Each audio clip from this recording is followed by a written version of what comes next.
Welcome, ladies and gents, to the Blunt Lab. I'm Al. This is my brother Marcus. What's going on, bro?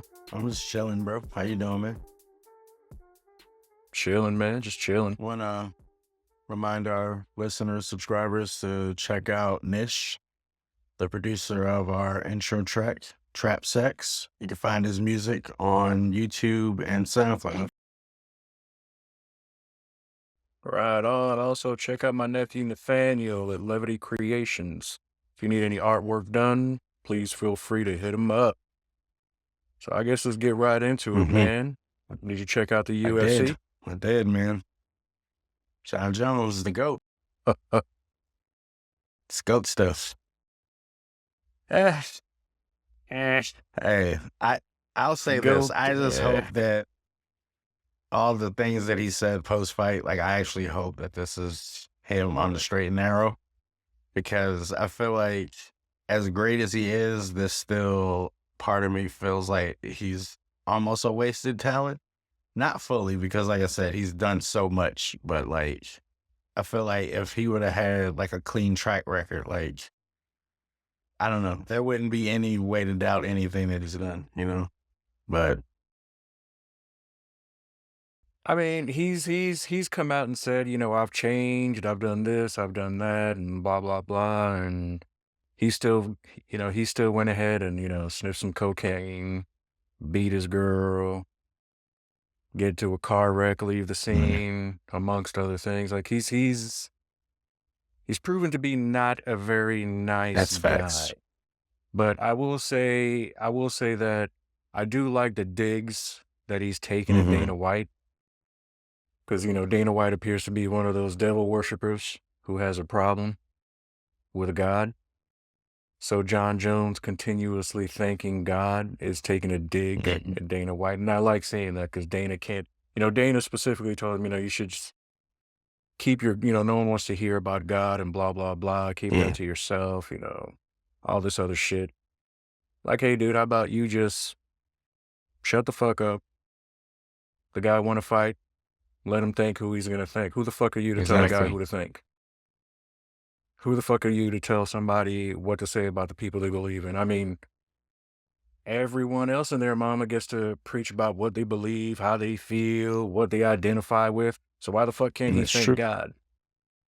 So like, Dana White, how about you start paying your fighters better and just shut the fuck up and let them do what they're going to do, or let them go. I mean, it's just that fucking simple. We all should be thanking God a little bit more. Like, the world be a lot better of a place if we all appreciated our Lord and Savior. Not to get too preachy. Amen to that, brother. And I don't mean that as in the Christian way or Hebrew way or, Muslim way. Like, all religions have a higher power, and it all comes back to that. So, translate it however you will. Everybody's trying to get to the same place. They're just taking a different direction. Translate it how you will. We're all talking about the same thing, just in a different way, like you said. But going to the fight, I will say this: he did finish. We all called it. You, Richard, myself. We all called John Jones winning. And Ganu kind of mentioned something which I kind of noticed as well. John Jones wasn't really looking to throw hands. He immediately wanted to wrap him up GSP style to avoid getting touched up. Now,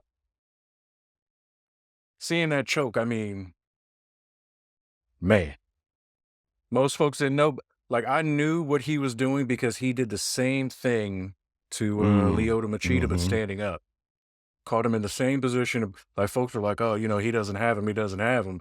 But all the while, those skinny, bony arms are wrapped around your fucking neck. That's when he's at Machida's body drop. See, I kind of knew. Oh, my God. That shit was fucking hilarious, bro. So I knew exactly what he was doing to Gon. Like, we all knew going in that Gon didn't really have a chance. Now, I'd like to see how John Jones fares on the feet. He hasn't been in the ring for 3 years, so, he did look a little slow. And again, that's probably why he wanted to wrap him up and make sure, he didn't look too terrible. Don't blame him. With some of the future fights, like Stipe, right now, I don't think anyone else, I don't know what that Russian guy's name is, man, but I don't think anyone else in the heavyweight division can really take on John right now. You know, Ngannou maybe, but we're never going to know. Stipe, on the other hand, yeah, Stipe might weigh as much or maybe a little more than him, but, you know, he's got what's that dinosaur with the tiny arms? A T-Rex. You know what I'm saying? You know, he's got T-Rex arms. You know what I'm saying? He's not going to be able to get in on John. And John is going to fuck him up. I think John will go out of his way to... I feel like he's going to beat Stipe. If he beats Stipe, I feel like it's going to be, I'm going to beat you at what you do great. You know what I mean? Not to like embarrass him, but just to like show everybody, like, I feel like, I don't know, I feel like that's the kind of fight he's going to take at Miltich, because that seems to be his like calling card. Like you said, he's always been a good striker, but his game is so well rounded. It's like he doesn't really have to do that. And like you said, he's been out of the ring for 3.5 years. Like, why even test it? You know, especially if you know that this dude has a weakness that you can exploit. Granted, I knew John would win. I didn't think he'd win that quick. I figured it would at least go around. Yeah, I was thinking. Yeah, I thought at least 3 rounds. You know, but you know, again, I knew Gunn wouldn't be able to get inside. He's too small, and because John can wrestle and you know Cyril can't, there was no way John was going to let it stay on the feet. Because had it stayed on the feet, and you know, who knows how that would have went. But again, I think Cyril would have had a problem getting in on him. True. And John's got that length too. Like they're about the same height, but John looks like super long compared to like everybody else that he fights. You know, like his and he's so unorthodox. And it was weird. It was and it was weird seeing him with that 2-month. 2-month-old pregnant belly. He looked crazy with the weight on. He did. Yeah, he do. And, you know, even his chicken legs still look, you know, kind of scrawny, even though he's put on weight. And so he's like, no heavyweight has attacked his legs. I've never really seen anyone attack his legs. Have you? Not that I can't recall. Think of. No. So you would think if you can't get inside, but you would attack those long-ass legs. And I don't... Yeah. I don't think I've ever seen it. I don't know anyone that's attacked his legs. No, I don't think anybody's done it. Or if they have, they haven't, like, fully tried it or, like, been successful enough to, like, continue it. Or stayed consistent with it. So... Because I literally can't remember anyone attacking his legs. But, you know, congrats to him. He's the champ. Again, I don't think Stipe is going to beat him. You know, they consider Stipe the heavyweight GOAT. You know what I mean?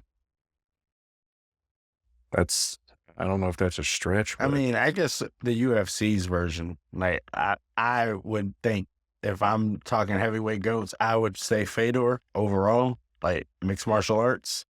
But Fedor never fought in the UFC, so I guess, like, Stipe's he's defended about 3 times or something like that, like the most in heavyweight history, which is crazy. It doesn't sound like a lot, but because it's like, you know, when, like, I still think, like me personally, I don't know if it's hard. Well, I guess it's not too hard because, you know, Frank Mir was a beast. Yeah, heavyweight. He was. You know, who else was another heavyweight? Like, I'll never say Tim Sylvia. Tim Sylvia was a boring heavyweight. He was terrible. Arlovsky could have been. Randy Couture. Yeah, Randy. Arlovsky or Randy was a good heavyweight. Arlovsky was a good heavyweight. Now, are these heavyweights better than Stipe is the question. I don't see Randy beating Stipe. I don't think Randy can beat Stipe. I don't really see that. Arlovsky and Stipe would actually be a pretty interesting match. Yeah. Old Arlovsky. I don't know about the Arlovsky now. So, I mean, Brock Lesnar. I mean, or what he did in his time. I understand why Dana White brought him to the UFC. Yeah, you wanted to open it up to a larger crowd, sell more tickets. But Brock Lesnar was not a good heavyweight. He was just, he was just a monster in the game. He was a good wrestler, but other than that, he really And he's had a no skill freak. set. Like, he's a outside of freak athlete. Like, he's fast and strong, and he's aggressive. So all he had to do was just get you to the ground and Donkey Kong punch you. I mean, that really takes no skill. And to see him beat up on, he lost to Frank Mir, but still beat up Frank Mir. I found it phenomenal what Alistair Overeem did to him. I thought that was great. Cain Velasquez. Cain is one I would argue. Cain Velasquez. Stipe, I would argue Cain is maybe, in that argument. Didn't Cain beat Brock up too? Oh, Cain fucked Brock up. Taught him some discipline. I was glad to see, stay in the WWE, do your WWE thing, get your money, and don't. Who was the other stiff that came into the CM UFC? Punk. CM he Punk. got brutalized twice. Wow. I feel like Dana White hates the WWE, man. Like, I feel like he hated CM Punk a little bit. I think so too. I'm like, why you put him in that ring with this dude, with these dudes, man? Like, these dudes is gonna kill him in there. Like, what are you doing, man? And he trained for years. Yeah. I think he trained for like 2.5, 3 years before actually making his debut, which is still, athletically, again, you can wrestle. You're probably strong. You're athletic. Like, motherfucker, if you ain't been fighting for real, why are you trying? Again, I respect the fact that you're willing to get into the cage with these dudes. I respect that. But seriously, you're trying to get hurt. Like, granted, in the WWE, you can get hurt as well. But you're trying to get punched. This is essentially prize fighting. Like, this is, you in the shit now. This is real stuff, man. But the fight that did catch my eye was the Valentina fight. I'm still reeling, bro. Now, I'm still reeling from it. It was an all-around great card, but I will say the co-main event and the main event were really good. And the Valentina fight, like, that girl, Grasso, I've been watching her on the come up. I know she's lost to Andrade and forget the American girl. Felice Herring. So that was just like, I was just her researching her because she's only got 3 losses, right? Yeah. And the way they beat her was just basically taking her down. And even though Valentina was doing that early in the fight, she was having a hard time later on snatching her up. And then Anderson Silva should be the blueprint as to why, if you can do it, doesn't mean you have to do it. These fucking spin moves, these fucking, monkeying around in the fucking ring. Like, hey, man, you're the fucking champ. You got no time to be fucking around. People are coming after you for that belt. And you want to play games because, I admire the confidence. But you lost your belt because of that. The spin move didn't work the first time. Why are you doing it again? And you're telegraphing it. This girl has hands and she has jujitsu. Why would you give her your back? Bro. Why? I still love Valentina when lose or draw. I think once the rematch happens, she will more than likely get her belt back. I don't see her losing to her twice. If she loses to her again, then, Richard might be right. Her reign might be done. But seeing how she was handling herself in the fight, I don't foresee her losing in the rematch. And damn spinning shit, bro. What are your thoughts on Grasso? All I have to say, bro, spinning shit. That damn spinning shit. Like, every time, like you said, the blueprint is out there. Every time people try this, it usually doesn't end. Like, John Jones is like the exception to that. Like, he hits you with spinning shit and you drop. But like you said, she tried it. And there are folks that execute she tried it. It didn't work. You try it again. bro, as soon as she took her back, I'm like, it's a wrap. Because she jumped, bro. She Oh, I jumped on knew her it was a back wrap. like instantly. And like, I'm not, I would, Because if oh, you I'm sorry, go watch, ahead, bro. no, but if you Mm-hmm. watch Grasso, watch her Mm-hmm. earlier fights. The second she took Valentina's back, I was like, Mm-hmm. Valentina's in trouble. It's over. Because she doesn't need to get under your neck. And you saw she wasn't even She was under her on her neck. mouth. It was like across here. Her whole face was red except where she had her arm. Mm-hmm.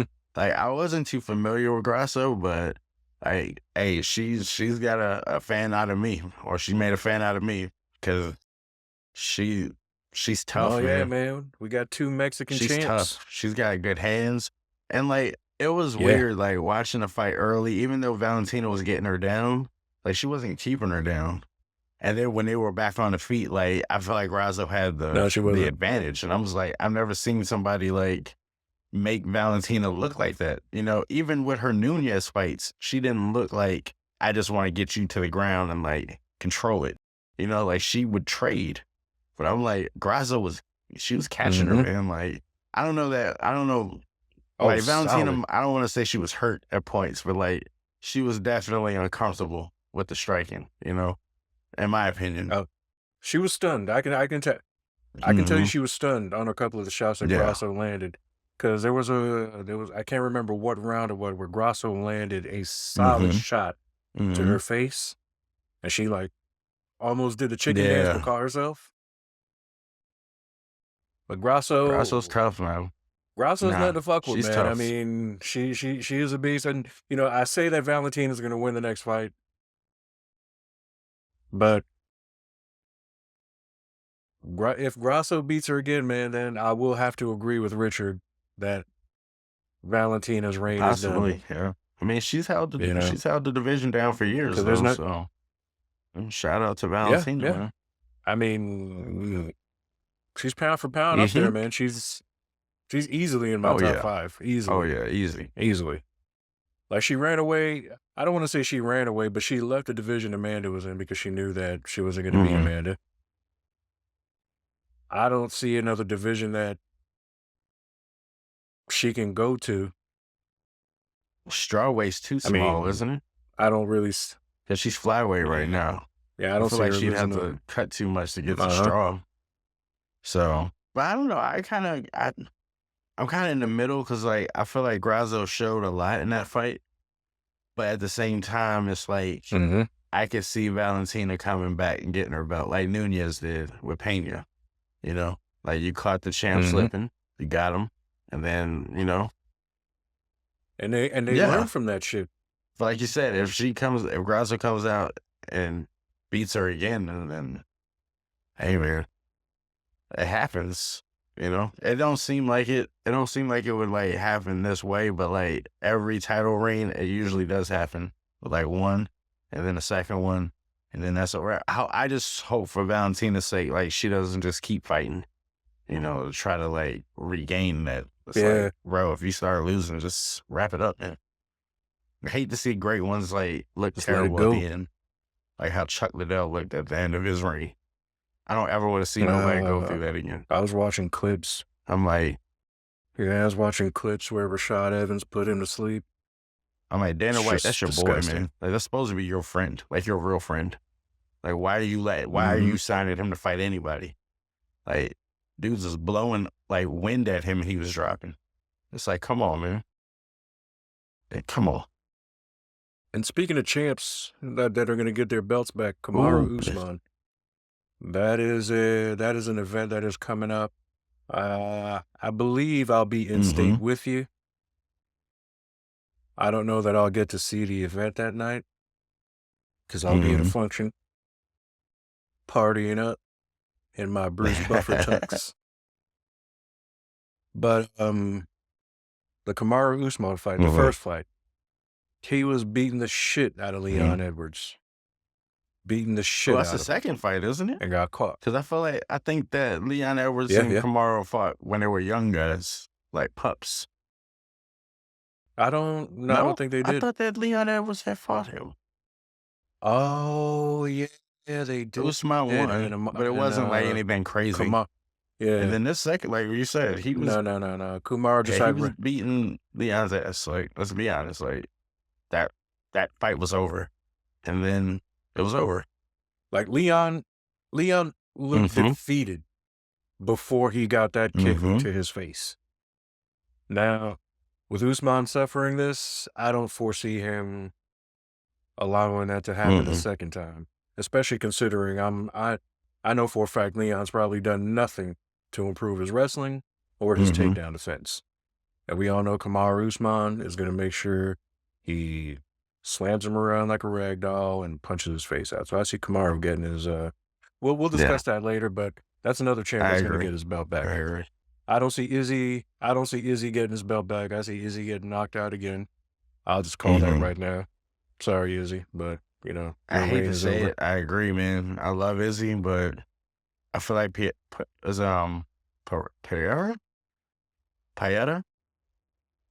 What's that? Yeah, Alex Pereira, or, you know, I'm sorry if I'm mispronouncing it. I don't want to hear I just feel like he might have. What'd you say, I just feel like he has Izzy's number, bro. And I almost is like, I'm trying to think of like the comparison. Maybe, no, he's a. Pereira is what Rampage was to Chuck. That's what I was thinking, but yeah, that makes perfect sense. Yeah, like he's just his kryptonite. It's possible. Dana White knew exactly what he was doing bringing Alex in, because when Chuck was at the height of his career, all the talk was how Rampage had beaten Chuck in Pride in the tournament, blah blah blah, and you know he had Chuck's number. This was the only guy that could probably beat Chuck, whatever. Rampage came in. It literally didn't look like a punch. It appeared as if he just slapped him, and it put him to sleep. And from that point on, Chuck was just going to sleep. Anytime he would tap him up, go to sleep. Because he was beating Rich Franklin in their fight. And Rich Franklin caught him slipping, and Rich sleep. Night, homie. But I think Alex has got his number. We'll see how that works out. I feel like whoever wins that fight, I think Robert Whittaker should get the next title shot. Like, Robert he's been doing good. You know, look, I like Robert Whittaker. He's been doing good. He's always done good, but Alex gonna fuck him up too. You got a point, bro. He had a lot of other problems with Izzy. I put it this way. Yeah, Robert right now is the gatekeeper. Oh, I hate that. But it might be true, though. Yeah, it's a shame. At this point, I believe he's the gatekeeper. Because look, Izzy ran through the division, and I think twice. Robert might have something for Alex, but I mean, look, Alex proven that, you know, he could take a little bit of a beating. He's just got to wait, and once he lands on you, it's like over. Apparently, this dude is ridiculously strong, so it's like, I don't know. He having some boring fights too. Like, to be honest, like that Yoel Romero. Yeah, towards the end, like one of the worst fights ever. God, I was so disappointed because I'm like, these two, somebody got to go to sleep in this fight. Like Romero and Izzy. That's what I give Kamaru Usman. At least Kamaru Usman, with each fight, you know, at least he was trying to put hands on motherfuckers. Like, he was trying to knock motherfuckers out. You know, at least he was trying to do shit. But Izzy, you know, I mean, he can come at me and say, oh, you know, I'm nobody or whatever. Yeah, I know I'm nobody, but like, nigga, you know, you fighting boring, dog. I mean, let's just be serious. You coming at Chris back because he was telling you the truth? Man. You were boring. You're basically pulling a GSP, being boring. Like, hey, champ, throw them hands, bro. You got him. Yeah, you got something. I mean, it's almost Izzy's fault in a sense because, like, you've shown us how exciting of a fighter you are. So, like, people expect that now. That's all. And I understand, like, every fight's not going to be the same. There's going to be fights, but you're going to have to just, like, grind it out. But then there's, like, bro, there's the moments where you can, like, make a highlight or you can, like, cement yourself. Izzy was on that trajectory. Like, bro, are you better? Are you about to take over Anderson Silva's spot as the greatest middleweight ever? You know? And I mean, hey, you lost. Okay, cool. You come back and beat this dude. All right. Now we can talk again, you know? So, like, I'm in Izzy's corner, but like you said, I feel like Alex might have his number, bro. And I hate even thinking it, but Yeah. it's like, it might just be what it is, man. Speaking of numbers, what about Danny Jones and his numbers, huh? Hey, Daniel Jones got the bag, man. Hey, congratulations to him. I mean, I don't hate the contract though. No, I don't hate the contract. I'm gonna tell you why. Because the guarantee, it was like 83. It's a 4-year deal, 35 million in incentives. So it's essentially like 40 million a year. But it's really a 2 or 3-year deal. Because I think the last year or two aren't guaranteed. And like, there's ways to get out under it. If, God forbid, if he's playing bad. But like, I feel like they must believe in what he can do going forward. And getting his contract done, it helps them be able to build the team now. Because if he would have had the tag, that would have counted 32 million against the cap, period. They can structure it a way to where it doesn't take up much of the cap this year. We can go get a receiver. We can go get linemen. Saquon's contract, they can extend him and do the same thing where it's not just the bulk of the payment is like right now. You know what I mean? So doing what they did doesn't hurt us trying to improve the team. No, it actually helps us a lot. Okay. Because had like Daniel Jones been like, nah, I'll just play on the tag and I want to be a free agent next year or whatever, bro, out of that 50, 60 million we have, 32, 33 of it would have been allocated to that contract. That kind of stuff cripples teams. Because like, if you got a tag, and like, it's one thing to tag a running back. The tag is like 10 million. That's a lot too, but it's not crazy. 30 million, bro. And then that number's only going to go up from next year to be 40 something million, probably. Like Lamar Jackson's is like a. So you say we keep Saquon then? Oh, see, now this is why I was okay with it.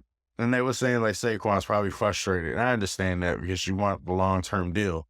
But like, and this was always going to be the plan. And I feel like in a sense, it shows that they're prioritizing Saquon because you got to get Daniel Jones's contract done. You have to, because you can't go into next season without a quarterback, especially after all the good vibes you pulled this year.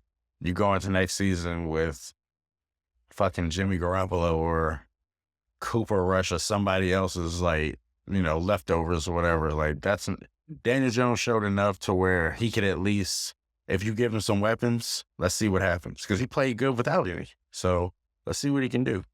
But getting his contract done and putting Saquon on the tag, it assures us that Saquon's here next year. Period. He's here.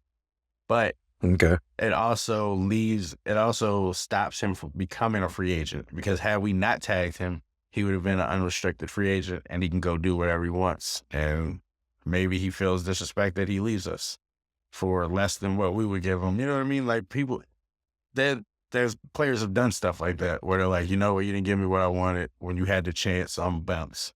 But the way Sean, the GM, was talking about Saquon today or yesterday, Saquon's definitely going to get an extension, a nice one too.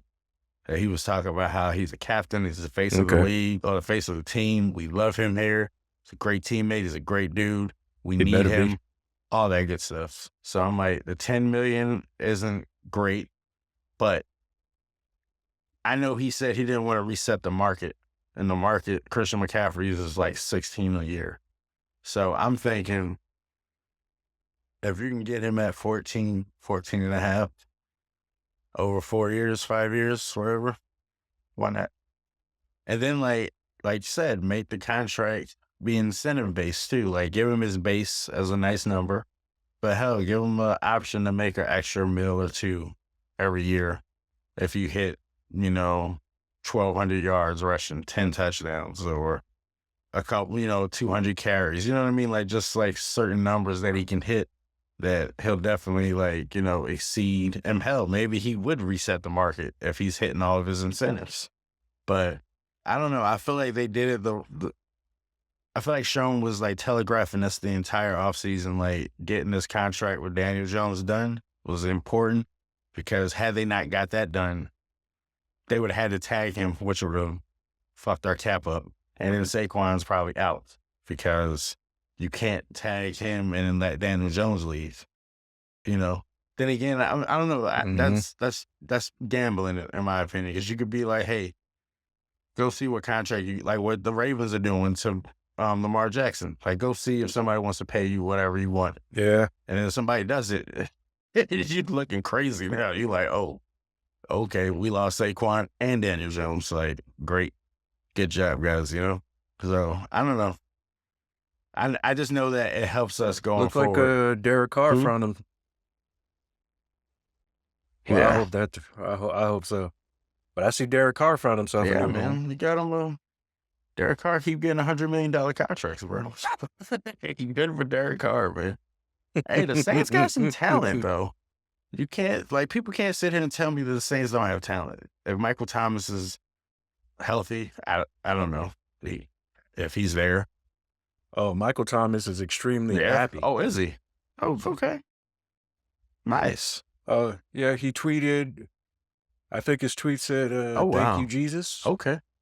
You got Alvin Kamara. So I think that says it in it.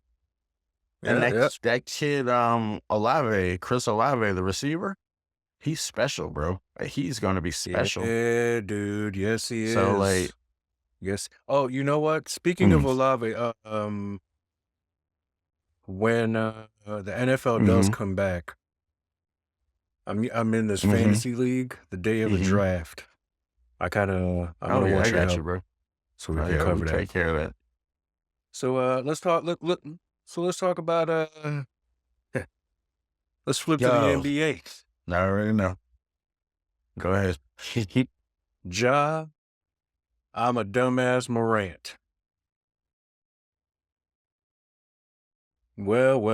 Did you see the video? Did you see the Instagram live? Yeah. I saw that. I saw, like, dude. Why? You're a young dude. You're a young dude.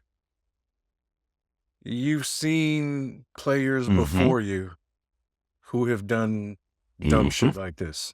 Gilbert Arenas. He brought a gun to the locker room over a card game. All right. You know. You've seen, Jalen Rose was one of those, like, I think I heard him speak. I saw a clip or something, but like Jalen Rose is one of those that was a thug / I'm a gangster. Got in trouble, thought it was cool, but he grew up. Yep. And he was given a second chance. He did have a really, good career, or a great career, if you want to say. But with what Ja Morant is doing, like, dude, really? Like, what are you thinking? What did Uncle Shannon say? He called it backwards hustling or some shit like that? Yeah. Reverse hustling? That's it, bro. Why? What are you doing, dude? That's my only question. Like, why? What are you who are you trying to impress? Like, and the dudes you're trying to impress, your gang member buddies, because he's always throwing up gang signs. I noticed that too. He's constantly throwing up gang signs. I don't get why you're doing that. Well, what are they doing for you? Did they get you any endorsements? Did they get you that that NBA contract that you're enjoying? I mean, what has that gang you're showing out for, I should say? What have they done for you? What are they doing for you? No question. I'm at a loss for words when it comes to this. Like, I hope for his sakes that he gets himself together. Just like, bro, he's one of the faces of the league, like the future of the league. He's a phenomenal talent. And this bro, he grew up with both his parents, right? In the suburbs, if I'm not mistaken. She was like, oh yeah, I know he grew up in the suburbs. I just wanted to make sure both the parents were. And it's like his pops be at all the games and stuff. You know what I mean? Like, his pops is a celebrity. I hear Yeah, his pops be Yeah. belligerent too. That's the thing that like blows my mind. I'm reading where his pops. No, I'm sorry, go ahead. Like, when is it? When did it become cool? Like, you're a dad. You see your son showing out the way he's showing out. Like, yo, dude, that's where you step the fuck in and you slap that motherfucker on the No. mouth. Or, mom. No. I'm pretty sure Ja Morant's a mama's boy. Where's Bro, he's mom? only 23 years old, man. Like, you're putting your whole future at risk doing this kind of wild shit. Like, and like, even like when you were saying, like, because you've seen other players do this, like Jalen Rose and Gilbert Arenas, like, they weren't even at his stature. And Gilbert Arenas was a beast, no question. But like, Ja Morant's stature Agent in the Zero. league and like the hierarchy in the league, like, he's one of the faces of the new generation. And it's like, bro, what are you doing, man? Like, I'm not even gonna question, like, maybe you are a gang member, maybe you are a thug, but like, what are you doing though? Like, has this got you to, you know what I mean? Like, has this gotten you to where you are? Like, and what are you flashing a gun on Instagram for? Like, why? And you're bullying a You said 17-year-old. the 17-year-old said he pulled a gun on him. The kid said he pulled a gun on him. Talking about he heard the 17-year-old saying, "I'm gonna come back and light the joint up." Like, look, I believe everyone should be able to carry a gun legally. By all means, we should all strap up, especially in today's day. We should all be strapped up. But if you're gonna be doing dumbass shit like this, are you kidding me? And especially, again, Ja Morant, you're in a position where, you got young brothers looking up to you. You've got that platform. LeBron's on his way out. Thank the good Lord. This platform should have been yours. Now, I don't know. He's gotten all his deals taken away from him because of this. Did Powerade dropping? I believe so. Oh, man. They Yeah, I said believe Powerade so. hasn't had an NBA athlete I mean, be there's their no. I mean, face of their, like, a spokesman for them in 5 years, and he was the first one. He just released a signature shoe, bro, at the All-Star game. and look what he does. He was at the All-Star game with the Ja ones. And look, That's like, and Nike's not gonna. Nike's not gonna stay no, with him not after nah. this. They dropped Kyrie. Nike's not gonna. He's suspended indefinitely. He's pretty. I'm pretty sure he's gonna face like a 50-game suspension if, in fact, they find that he had the gun on the plane. There's all these rules that he broke. Once he's found guilty of that, he's gonna be suspended 50 I plus didn't even games. think about that part, bro. You know what I'm saying? They're not gonna fucking be. You're done, bro. What you just did was just downright. Because from what I'm hearing, you were raised with both your parents. You weren't raised broke. You went to a private school. I mean, yeah, private schools have their bullies. But I've never known anyone from private school to be gangster. In And no it's way, shape, cool or not to form. be. That's the thing And that blows again, my mind. Is like, what? I don't know, man. like, dude, you were cool being a beast NBA player, getting bread. Yeah, that's way cooler than being gangster. I mean, $200 million contracts? Oh, I'd take that over being a thug any day, bro. Sign me up. Where they giving out $200 million contracts? I'd take that. I'm with that. you know what I'm saying? And like,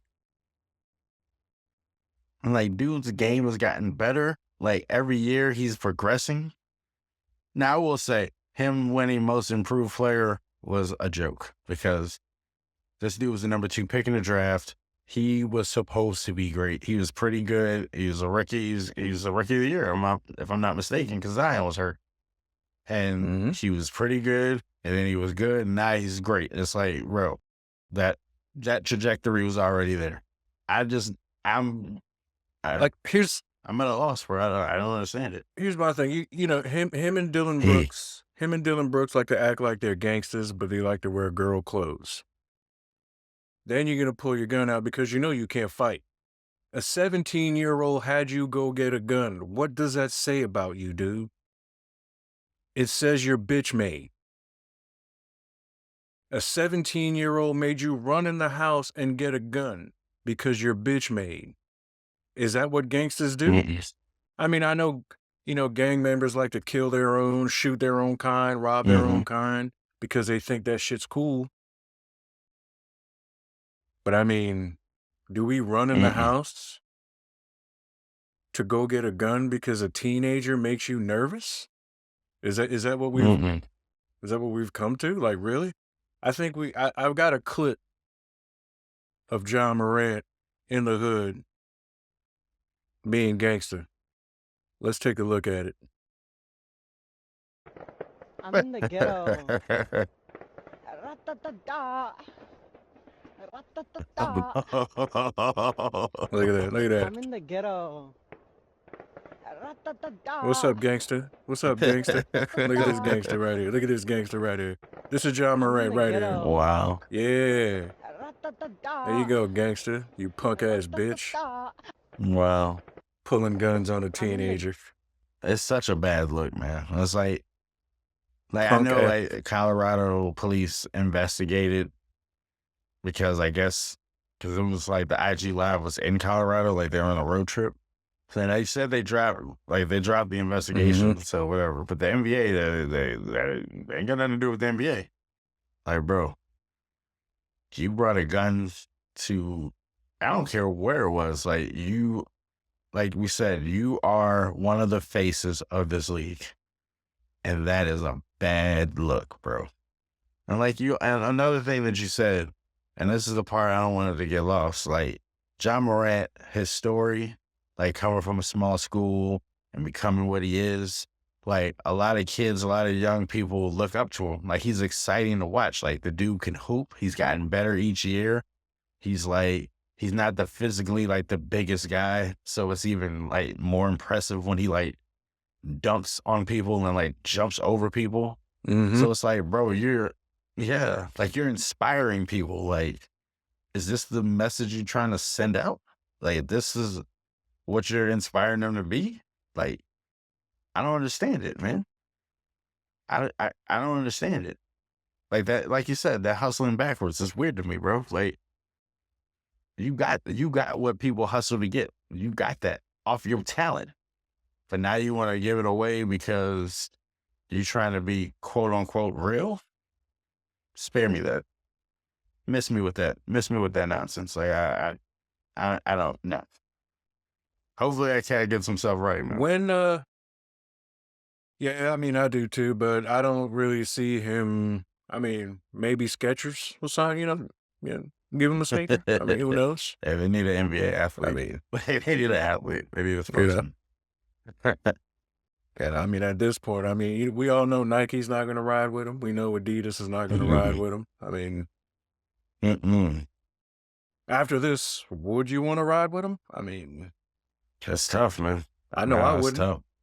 I know I wouldn't. I most certainly wouldn't. But hey, it is what it is, man. How many more games are left in the NBA right now?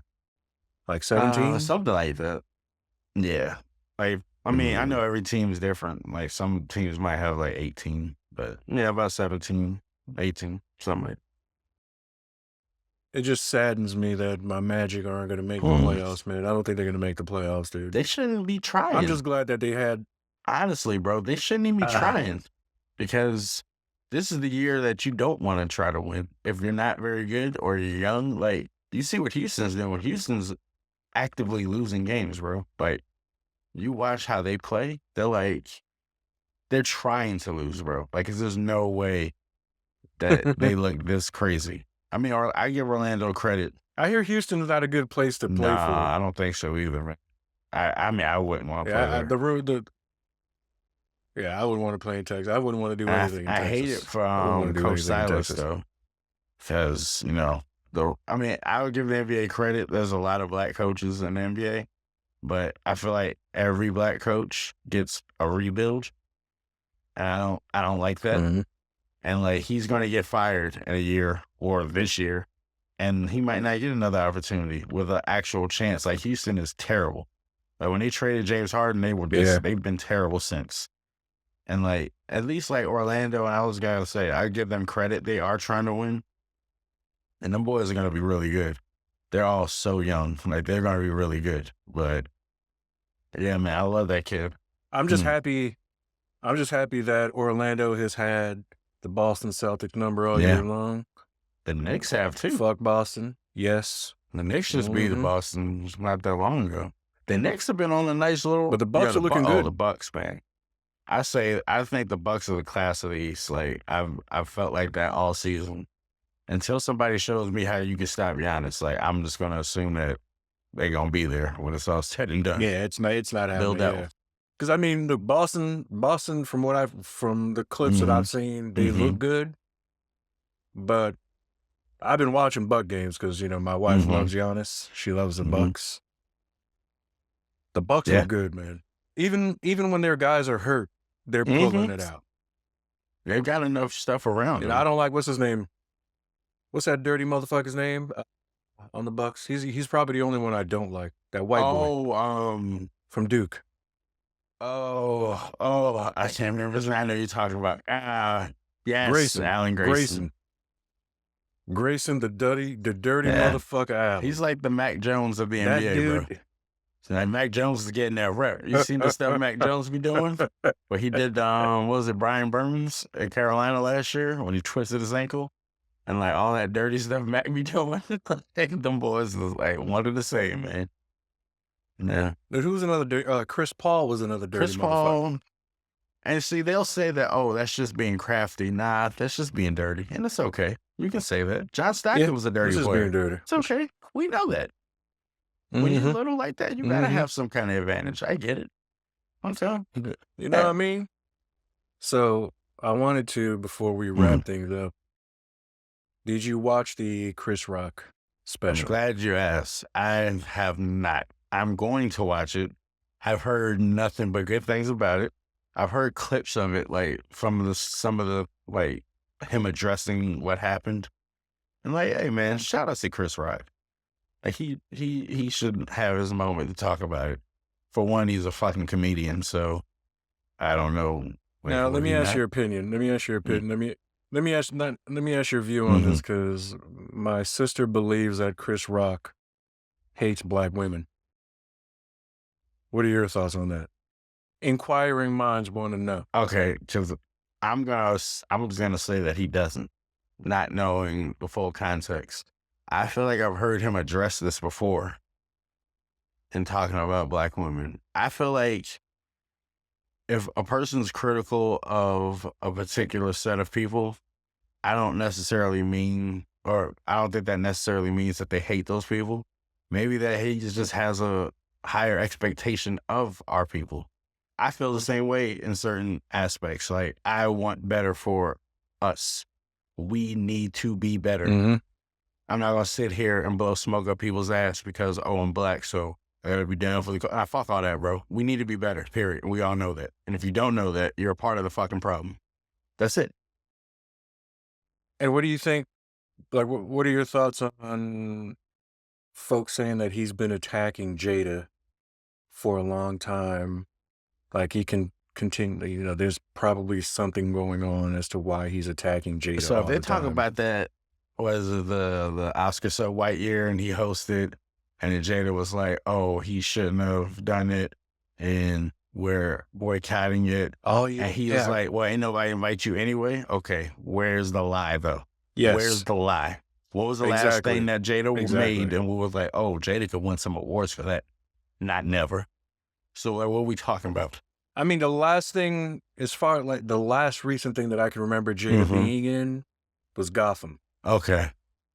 And she was actually good in Gotham. She was in that Girl Strip movie, which I've never seen, but I know that she was in it. No, see, I didn't even know there was a Girl Strip movie. But I'm like, I don't think that Chris Rock be like attacking anybody. I'm like, Chris Rock's a fucking comedian. Like, did we lose sight of that? Exactly. And even his friends, because Marlon Wayans has even said, he's my friend and he takes shots at me. But it's a joke. Exactly. Now, I'm sure the bald-headed thing, a lot of people, oh, he shouldn't have said, oh, why not? I mean, nobody's saying anything about M'Baku calling what's her name a bald-headed demon, It's true. I mean, nobody's talking about that reference. What's wrong with him making the joke? I mean, again, there was nothing wrong with the joke. No. I don't care how people feel about it. There was nothing was wrong with the joke. It didn't. It was very tame. You know what I'm saying? And going into the Chris Rock special, I will say this. I didn't watch the entire thing because Netflix has it to where once you pop it up, it just gives you his hour. So you can actually rewind to see his and then see the rest.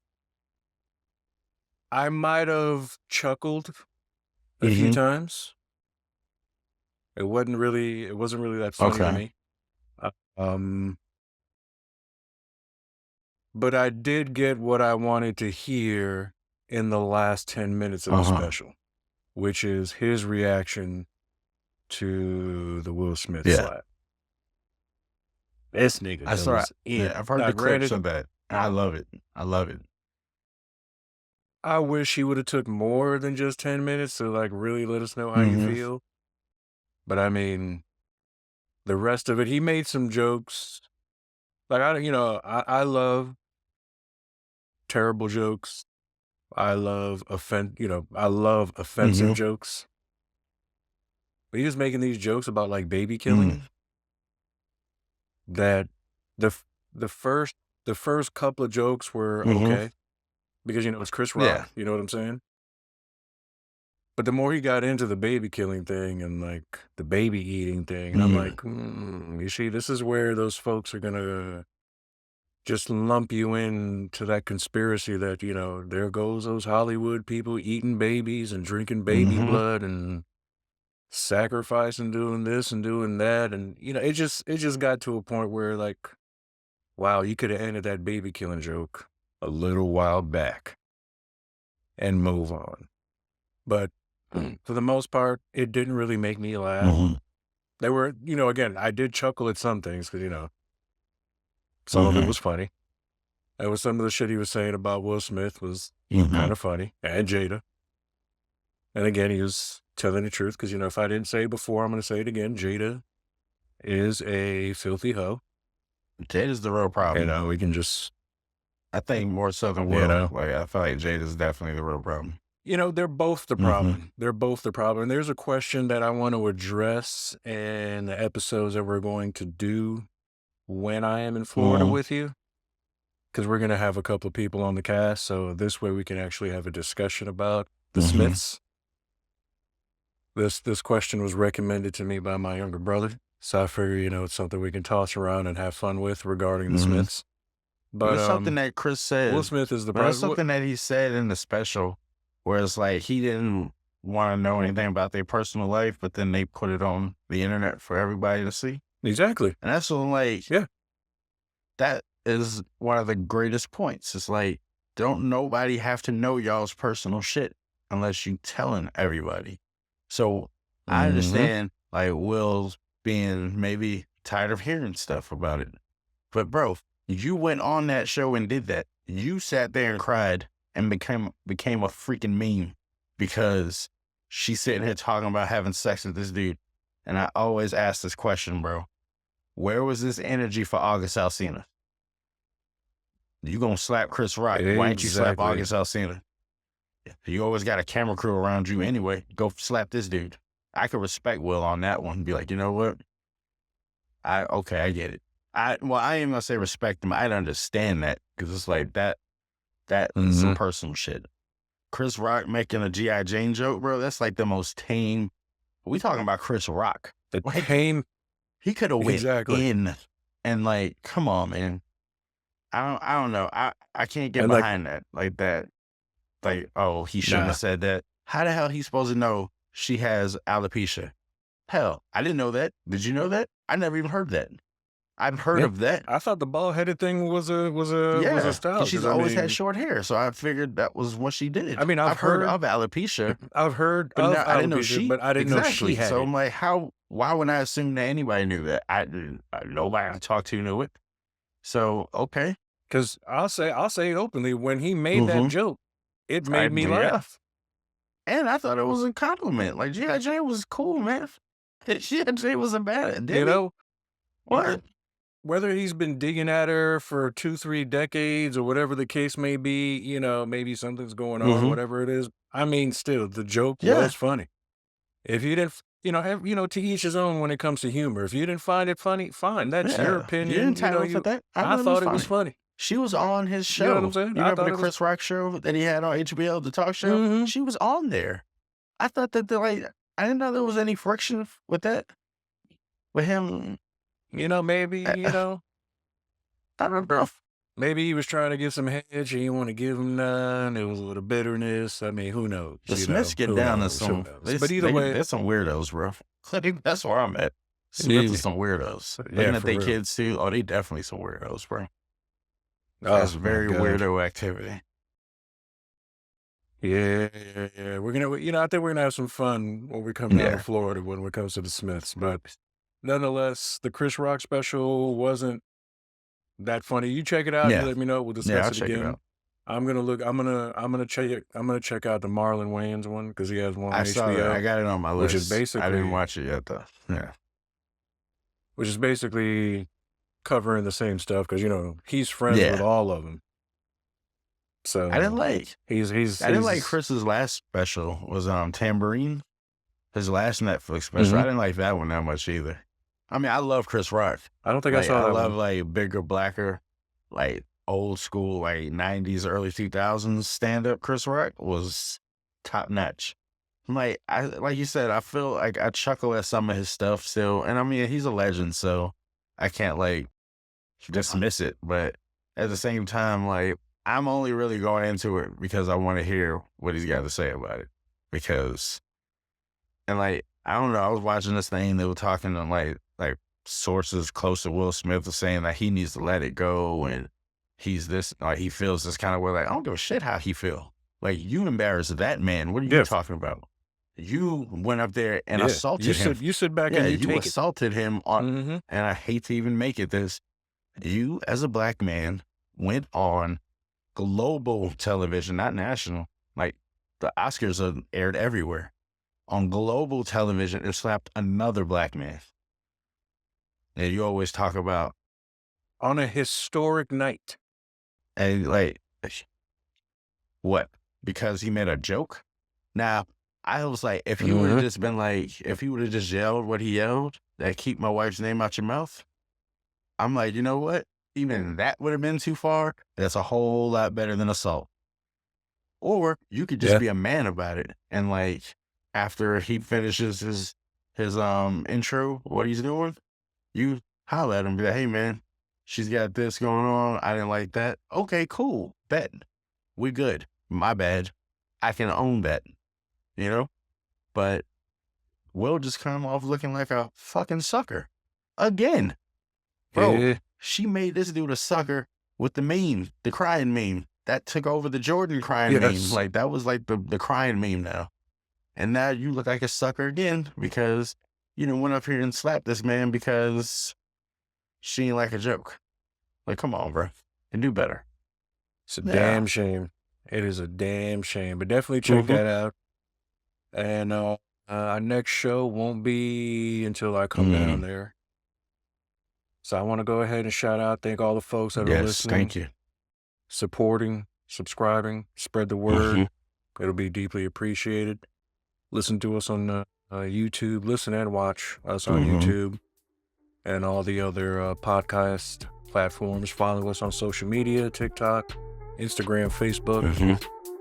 Again, this is Alan and Marcus signing off. See you guys soon. Thank you.